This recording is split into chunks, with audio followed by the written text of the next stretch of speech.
Hello dear students, कैसे हैं आप सब। उम्मीद करता हूँ कि खैरियत से होंगे। बच्चों, आज का जो लेक्चर है ना यार, आप कहोगे कि सर जी आपने पिछली दफ़ा भी ऐसे ही कहा था, मुश्किल है लेकिन था आसान। ये भी ऐसे ही है, समझ लो।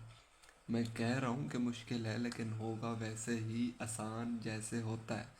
क्यों? क्योंकि सारे बच्चों को पता चल चुका है कि जो सरिग्राम का मेथड है ना, ओए होए होए होए, मौजें हो जाती हैं बच्चों की।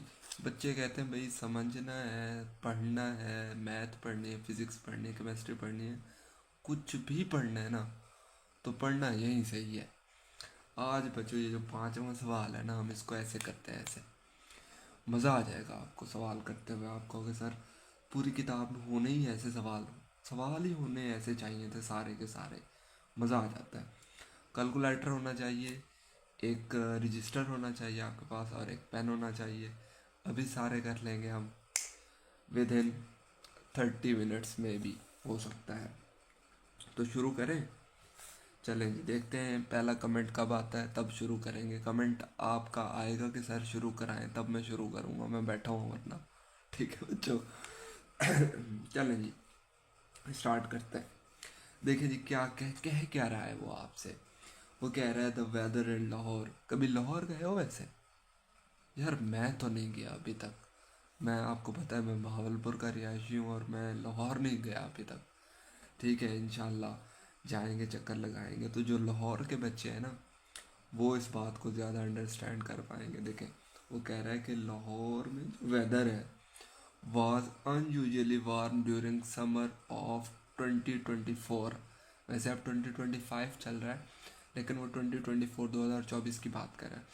2024 में गर्मियों की वजह से जो लाहौर का टेम्परेचर है वो गर्म हो जाता है।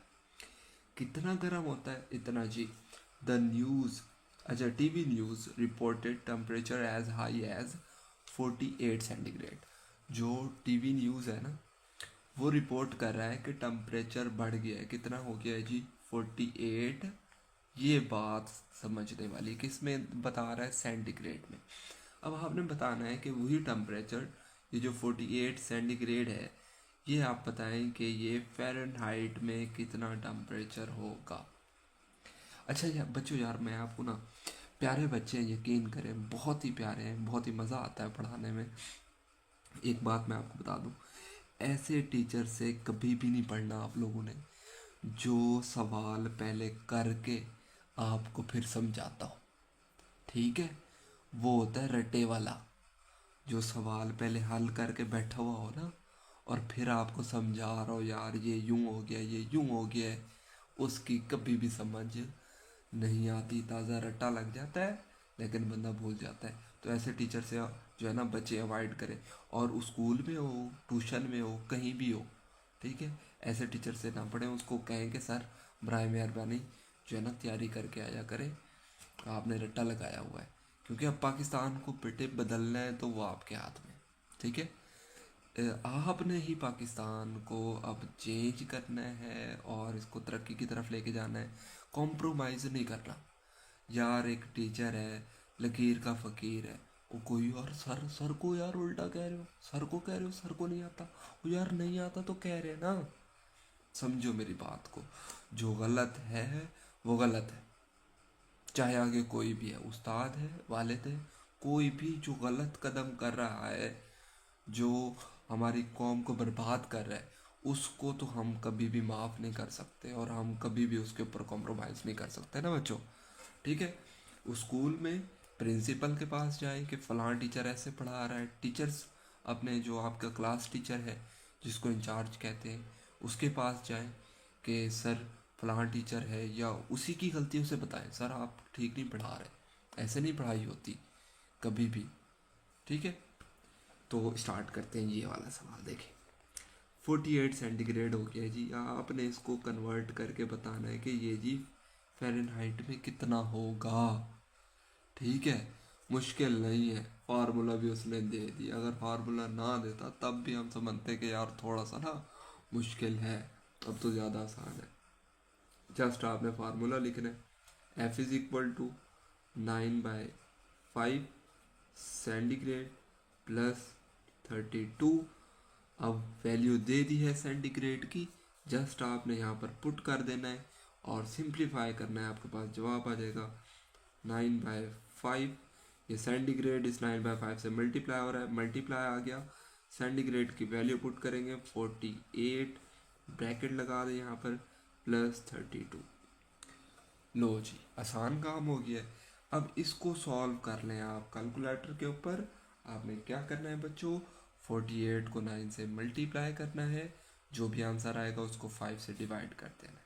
ठीक है, ऐसे भी कर सकते हैं, या 48 को 5 से डिवाइड कर लें, जो आंसर है उसको 9 से मल्टीप्लाई कर दें, तो आपके पास जवाब आएगा 86, मे बी 86.4 प्लस 32। और अब जब इसके अंदर प्लस करेंगे, अब मैं फिर वही बात करूँगा, सर जी प्लस भी नहीं करना आता ना, क्या करें? तो 0.4 तो ये आ गया, 2 को 6 में ऐड करें तो 8, और 3 को 8 में तो 11, ये आ गया। और ये फ़ारेनहाइट के अंदर आपका टेम्परेचर है, यहाँ पर ये लिखते हैं। ओके, आया समझ में? नहीं आया? अच्छा, बच्चे कहते हैं सर जी ये 9 क्या है? अब कुछ ऐसे बच्चे भी होते हैं, सर कुछ भी समझ में नहीं आया। ओ भाई, ये 9 लिखा हुआ है, ये समझ में आया है? ये फार्मूला लिखा हुआ है, ये समझ में आया है? या ये भी नहीं आ रहा समझ में? ये 32 लिखा हुआ है मेरे बच्चे, 32 को ऐड किया है इसमें। ठीक है, ऐड करना नहीं आता, कैलकुलेटर का इस्तेमाल कर सकते हैं। अब मैं कुछ तंदन बातें करता हूँ, लेकिन माइंड ना किया करें इसको। एक प्यार से, एक मोहब्बत से जो है मैं बात करता हूँ आपसे, दिल पे ना लीजिएगा कि सर क्या कह रहे हैं। ठीक है, छठा करते हैं अभी। छठे में देखें जी, और लो जी, दो बाप बेटे हैं। अब कुछ भी आप अपने ऊपर एग्जाम्पल ले लें यार, आप हैं अली और आपका वालिद है अहमद। ठीक है, अब लड़ने ना लग जाना कि जी मेरा दोस्त तो है अहमद और वो मेरा बाप कैसे बन गया। ठीक है, ऐसे हम मिसाल ले रहे हैं। ठीक है, तो सॉल्व करते हैं जी। देखें, द सम, सम का तो मतलब बताया था मैंने आपको, क्या होता है जी सम। सम कहते हैं जमा करने को। किन को जमा कर रहे हैं, देखें गौर से। Of the ages of father and son. अगर वालिद, अगर बाप और बेटे, वालिद और बेटे की उम्रों को, एजेस को हम क्या करें, सम करें, तो जवाब आता है 72 ईयर्स। ठीक है, 6 ईयर्स अगो, 6 साल पहले। ठीक है, the father age was 2 time, जो बाप की उम्र थी वो 2 गुना थी। किससे? बेटे की उम्र से बाप की उम्र 2 गुना थी। मतलब 6 साल पहले अगर बेटे की उम्र 10 साल थी, तो बाप की कितनी होगी? 20, क्योंकि बाप की उम्र 2 गुना ज़्यादा है बेटे से। तो जो भी बेटे की वैल्यू होगी, हम उसको 2 से मल्टीप्लाई कर देंगे, तो वो किसकी आ जाएगी? बाप की। Very good.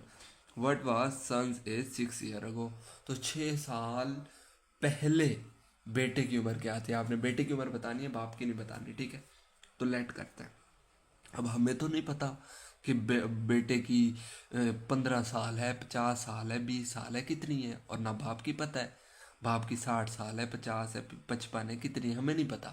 तो हम कहते हैं यार कि जो फादर की एज है ना, वो है जी एक्स, और जो बेटे की है वो है वाई। ठीक है, यहाँ पर लिख दें सन्स एज, वो मैंने, अच्छा पहले ऊपर फादर लिख लेते हैं। फादर्स एज वो है जी एक्स, और सन की है वाई। ठीक है, अब इन दोनों को सम करते हैं तो जवाब कितना आता है बेटे? 72। तो हमने कर दिया जी sum, X plus Y is equal to 72। हमने ये जो लेट किया है, ये लेट आप इस तरीके से भी कर सकते हैं, इसको ए और इसको बी भी नाम दे सकते हैं, इसको के, इसको एल भी। हम वो क्यों नहीं लेते? अच्छा, आपने कभी गौर किया है कि कभी टीचर ना लेट नहीं करता, let M is equal to 2, यहाँ पर ऐसे क्यों नहीं किया हमने? Let father age is equal to M, क्यों नहीं? क्योंकि जो मैथ के अंदर जो वेरिएबल्स इस्तेमाल होते हैं ना बेटे, मोस्टली वो एक्स और वाई होते हैं। इस वजह से यहाँ पर हमने एक्स और वाई को लेट किया है। ठीक है, फादर की एज को हमने कहा है कि एक्स साल है, और बेटे की उम्र को हमने कहा है वाई साल है। और अगर दोनों को जमा करेंगे, बाप की उम्र और बेटे की, तो जवाब 72 आता है। अब देखें, 6 साल पहले बाप की उम्र क्या होगी? अभी कितनी है? एक्स। तो 6 साल पहले कितनी होगी? एक्स माइनस वाई, ओ सॉरी, एक्स माइनस 6। ये है जी आपका 6 years अगो। और ये है जी फादर्स एज, एक्स माइनस 6। इसी तरीके से बेटे की क्या होगी? एक्स, ओ सॉरी, वाई माइनस 6, क्योंकि बेटे की हमने वाई ली है। ठीक है, समझ में आ रहा होगा आपको ये मैं कह रहा हूँ। एक दफ़ा फिर मैं आपको रिपीट कर देता हूँ। एक्स माइनस 6 कैसे आ जाए? बाप की जो उम्र है वो है जी एक्स। 6 साल पहले कितनी होगी? तो उसमें से 6 माइनस कर देंगे ना, हम पीछे जा रहे हैं। इसी तरीके से बेटे की कितनी है? वाई। 6 साल पहले कितनी होगी? उसमें से 6 क्या कर देंगे हम? माइनस कर देंगे। अब अगली बात पे है। वो कहता है वो जो फादर की एज थी ना, वो 2 टाइम्स थी। ये फादर की एज है, तो इसको हम 2 से मल्टीप्लाई करेंगे और वो बराबर होगा बेटे की उम्र के। मतलब 2 × x - 6 is equal to y minus 6। अभी अब बच्चे कहेंगे सर जी ये वाली चीज़ कैसे लिखी है? बेटे, असल चीज़ ही यही है, इसको गौर से समझ लो। फिर मैं कह रहा हूँ आपको, बाप की उम्र कितने साल ज़्यादा है जी? कितने टाइम ज़्यादा है? 2 टाइम। ये आ गई बाप की उम्र 6 साल पहले वाली, बराबर किसके होगी? बेटे की उम्र के, जो 6 साल पहले है उसके बराबर। तो हमने स्टेटमेंट, इसको कहते हैं according to condition, according to question, question के मुताबिक ये कंडीशन बन रही है हमारे पास। तो 2 को x के साथ मल्टीप्लाई करें तो 2x, माइनस 2 को 6 के साथ 12 is equal to y minus 6। ये जो माइनस 6 है इधर क्या हो जाएगा? +6। -12 +6 इज इक्वल टू क्या बचेगा बेटे? वाई। 2x, अच्छा जी, -12 जमा 6 करेंगे तो -6 आ जाएगा वाई।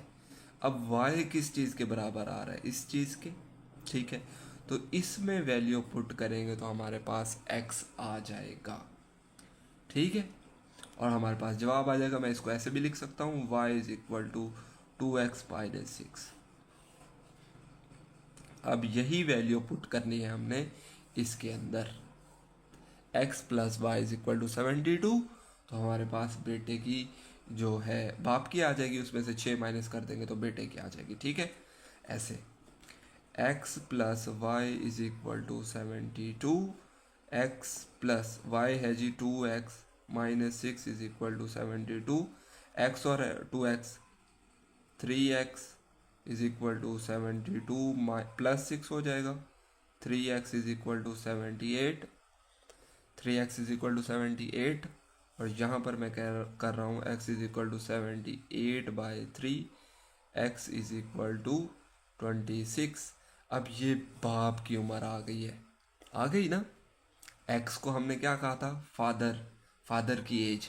और हमने निकालने किसकी है? बेटे की। और कब निकालनी है? 6 साल पहले। ठीक है, 6 साल पहले वाली। तो इसमें से सिर्फ 6 को माइनस कर दें तो y इज इक्वल टू क्या आ जाएगा बेटे? 20।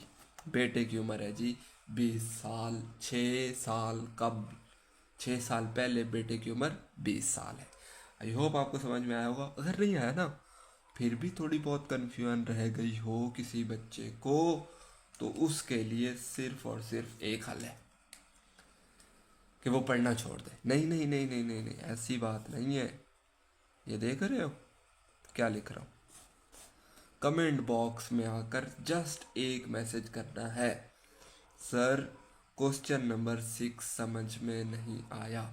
तो पहले मैं डांटूंगा आपको, नहीं नहीं डांटूंगा नहीं, तो हम इसकी एक शॉर्ट वीडियो अलग से बनाकर अपलोड कर देंगे, जिसके अंदर सिर्फ और सिर्फ क्वेश्चन 6 को हम स्टडी करेंगे और डीपली अंडरस्टैंड करेंगे, ताकि आपको बिल्कुल क्लियर हो जाएगा। अगर समझ में नहीं आया, वैसे तंग नहीं करना कि सर जी नहीं आया, फिर इसके बारे में भी कहना शुरू कर दो, सर जी ये वाला भी नहीं आया, वो वाला भी नहीं आया। ठीक है, ऐसे नहीं करना अगर समझ में नहीं आया तो। चलें जी, अब अगला करते हैं। अच्छा जी, 7वां सवाल है। मेरा बॉट टॉय। अच्छा, 1500 रुपये का यार खिलौना ले लिया लड़की ने। काम चेक करो यार। हमारे हमारे वाले साहब पता है कितने देते थे? 50 रुपये देते थे, 100 रुपये। वो भी ईद के ऊपर, ईद इकट्ठी होती थी, 450-500 रुपये। वो गन ले आते थे छर्रों वाली, वो खेलते थे। मेरे ख्याल से कोई यार, कौन है भाई ये, कमेंट बॉक्स में बताए कौन है। मेरा कौन है? पैसे वाली है यार, बच्ची है, लड़की तो बड़ी पैसे वाली है यार। 1500 रुपये का उसने खिलौना खरीद लिया। लो जी, लो क्या खरीदे जी, 1500 रुपये का खिलौना। वाह यार वाह, मज़े तो यार इसके। अच्छा जी, देखते हैं आगे क्या कर रही है। Sold for 1520। यार ईमानदार है ये तो, बेईमान नहीं है, लगता है मुसलमान नहीं है, नाम तो मुसलमानों वाला है। वो कैसे पता है? वो ऐसे कि 1500 रुपये का खरीद कर 1520 रुपये का उसने बेच दिया, मतलब जायज़ मुनाफा। तो बेटे यहाँ से सीखना है आपने। ये कुछ सवाल आपको जस्ट नंबर्स के लिए नहीं है, मैं आपको फिर बता रहा हूँ। कुछ सवाल सीखें आप, गौर करें। देखिए, 1500 की चीज़ खरीदी, 1520 की बेच दी, 20 रुपये प्रॉफिट। 1500 रुपये की चीज़ पे 20 रुपये प्रॉफिट। ये यहाँ से सीखने वाली ईमानदारी। यहाँ वो सूद नहीं ले रही, नाजायज़ मुनाफा नहीं ले रही वो। ठीक है। तो जब आपने भी कारोबार करना है, देखें कौमें कुछ बेसिक प्रिंसिपल्स होते हैं, जिस प्रिंसिपल्स के ज़रिए ही कौमें सुधरती हैं। वो ईमानदारी है, खुददारी है, बेईमानी से दूर हो जाना है। ठीक है, ये चीज़ें। बहरहाल उसने कमाल कर दिया, 1500 का खिलौना। खैर वो कारोबार कर रही है, बिजनेस कर रही है, मैंने कहा खेलने के लिए कर रही है, फिर तो बड़े मज़े हैं यार। अच्छा जी, व्हाट वाज हर प्रॉफिट? उसका प्रॉफिट परसेंटेज कितना है? प्रॉफिट नहीं, सिर्फ प्रॉफिट परसेंट। अच्छा मुझे ये बताएं, जो चीज़ हम खरीदते हैं उसको कौन सी प्राइस कहते हैं? उसको कहते हैं हम कॉस्ट प्राइस। क्या कहते हैं बेटे? Cost price, CP। जितने की हम खरीदते हैं उसको हम कहते हैं कॉस्ट प्राइस। कीमत, लागत, कीमत कितने की पड़ी है हमें, वो जी पड़ गई उसको जी 1500 रुपये की। अगली होती है सेलिंग प्राइस, सोल्ड प्राइस, जिसके ऊपर हम बेच रहे होते हैं चीज़ को, वो है जी selling price. SP is equal to, वो है जी 1520। तो जाहिर सी बात है, अब आपको नज़र भी आ रहा है कि कॉस्ट प्राइस सेलिंग प्राइस से कम है तो उसको प्रॉफिट हुआ होगा, जाहिर सी बात है। खरीदी कम की है, बेची ज़्यादा की है, तो प्रॉफिट हुआ है। तो प्रॉफिट हम फाइंड कर रहे हैं अभी फ़िलहाल। प्रॉफिट परसेंट नहीं, प्रॉफिट फाइंड कर रहे हैं। तो प्रॉफिट होता है जी selling price minus cost price. Cost मैं पूरा लिख रहा था, नहीं लिख रहा, ठीक है। आप ये नहीं लिखना, ना लिखें। आप जस्ट 1520 माइनस 1500 कर देंगे तो अब भी बच्चे कहेंगे सर जी ओ हो क्या कर रहे हैं, 1520 में से 1500 को कैसे माइनस करेंगे? बेटे कर लेना माइनस, मुश्किल नहीं है, ठीक है यार। देखो, जिंदगी का एक ही मकसद होना चाहिए, हलाल रिस्क कमाओ, खुश रहो, बस चिल करो। घर वालों का वो जो है ना, वो बातें, यार ये तो पढ़ता ही नहीं है, वो हमने तो इसको किताब उठाई, वो ठीक है भाई। अब मैं सारिकराम के पास आ गया हूँ, और ये प्लेटफॉर्म जो यूट्यूब चैनल है, लर्न फॉर पाकिस्तान, पाकिस्तान के लिए सीखना है, पाकिस्तान के लिए पढ़ना है, ठीक है। ये प्लेटफॉर्म ना छोड़े ना, मैं कहता हूँ ज़िंदगी भर आपको परेशानी नहीं होनी, ठीक है। आप पास हो जाएंगे इजीली, अच्छे नंबर आ जाएंगे। घर वालों की वो जो होती है ना, आप खाना खाते हैं तो पीछे से आवाज़ आती है, खा तो 4 रोटियां गया, पढ़ भी लिया कर, वो बंद हो जाएगी, ठीक है। तो ये उसका प्रॉफिट आ गया। अब हमने फाइंड क्या करना था बच्चों? प्रॉफिट परसेंट फाइंड करना था। तो उसका फार्मूला सिंपल यार लगा देते हैं हम। यहाँ लिख देते हैं प्रॉफिट परसेंट। लो जी, प्रॉफिट परसेंट क्या होता है जी?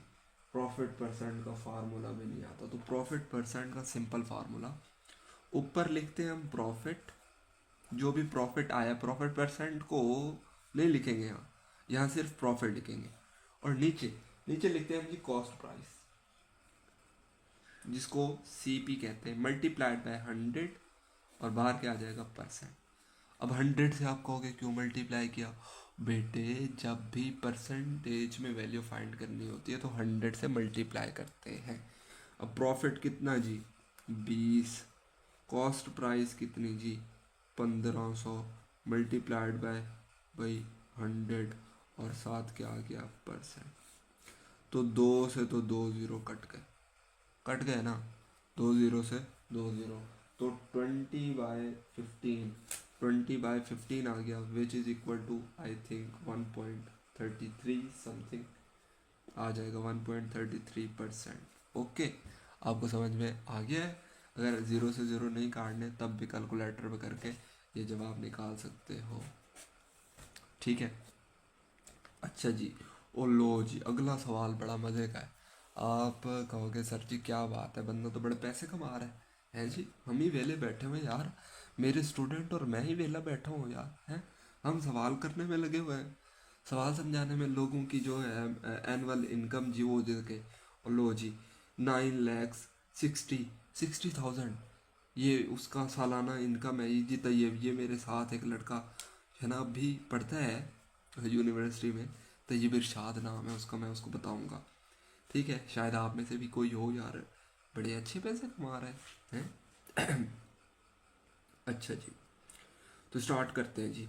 The annual income of Tayyab is RS 9,60,000, जिसको हम कहते हैं 9,60,000। ये साल भर में वो कमा रहा है, साल भर से मुराद 12 महीनों में। वाइल, अच्छा ये भी है, लो जी, इसके अंदर से जो है ना बाकी बकिया, अच्छा जी खैर, उसको 1,30,000 पर छूट दी गई है। How much tax would he have to pay at the rate of 0.75? Total amount इतनी है, इतने पर उसको छूट दी गई है। इसका मतलब होता है छूट दे देना, ठीक है, छोड़ देना। अच्छा, और मुस्तशना भी कहते हैं मेरे ख्याल से, इसके मीनिंग में आता है, मतलब छूट दे दी गई है, मतलब इतने पर उस पर टैक्स नहीं होगा।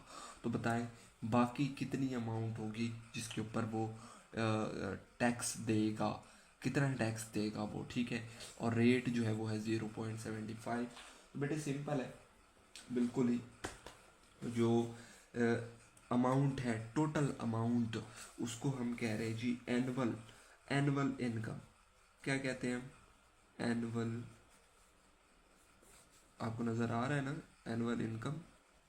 एनुअल इनकम है जी आपके पास 9,60,000, ठीक है। उसमें से